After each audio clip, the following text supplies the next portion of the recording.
Bonjour, bienvenue au Café du Cinéma. Tiens, comment allez-vous? Alors, est-ce que ce film qui a révolutionné l'art du montage au cinéma vous a plu? Très bien. Comme toujours, je suppose que vous vous laisseriez tenter par un menu du jour? Très bien, parfait. Le film du jour est Les 4 âmes du coyote de Aaron Goder, un film d'animation hongrois sorti en 2024 et lauréat du prix du jury au Festival du film d'animation d'Annecy en 2023. Le film suit des activistes amérindiens qui se battent contre le projet d'un oléoduc sur leur territoire ancestral. Un soir, le chef de la tribu leur raconte l'histoire de la création du monde et de l'être humain. Le réalisateur a côtoyé pendant son enfance énormément d'histoires parlant des peuples autochtones amérindiens. Il explique que pendant sa jeunesse, la Hongrie était un pays communiste et que l'accès à la culture était restreint à peu de livres et de films. Tout cela à cause de la censure. Par contre, les livres sur les Indiens étaient très populaires auprès de la jeunesse hongroise. Et même de manière plus politique, le gouvernement appréciait ces histoires car ces Indiens combattaient l'armée américaine, ce qui était le cas de l'URSS à l'époque pendant la guerre froide. La première grande inspiration du réalisateur pour ce film sont ses souvenirs de campement en forêt, le fait d'être au cœur de la nature. Ce qui l'a poussé à se documenter sur les paysages amérindiens et plus particulièrement les travaux de Carl Bodmer et George Catlin, des peintres spécialisés dans les tableaux représentant les peuples autochtones d'Amérique. L'aspect le plus important du scénario fut la représentation de ces peuples dans le film.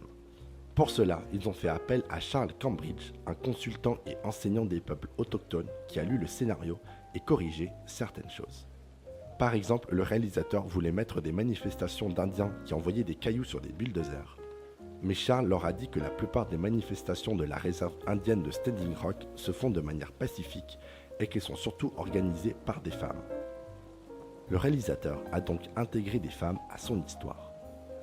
Le réalisateur a également eu la chance de rencontrer Cheryl Angel, un Sioux Lakota, qui était en Hongrie pour donner des cours de chamanisme et qui a pu faire plein de manifestations à la réserve indienne de Standing Rock.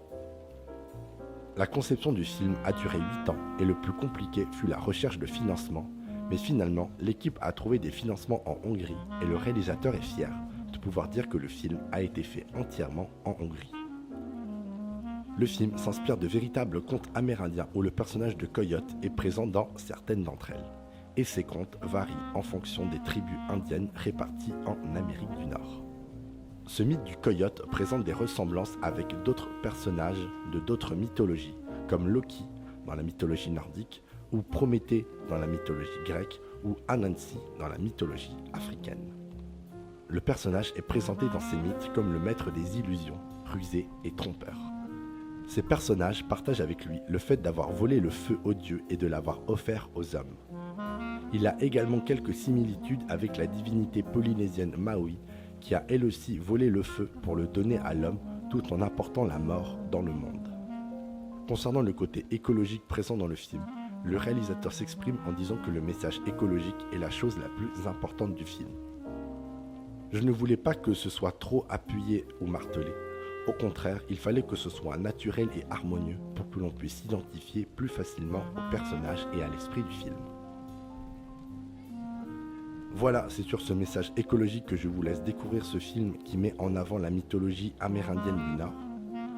Et pour ma part, je vous souhaite une bonne soirée, un bon visionnage et j'espère vous revoir bientôt au Café du Cinéma.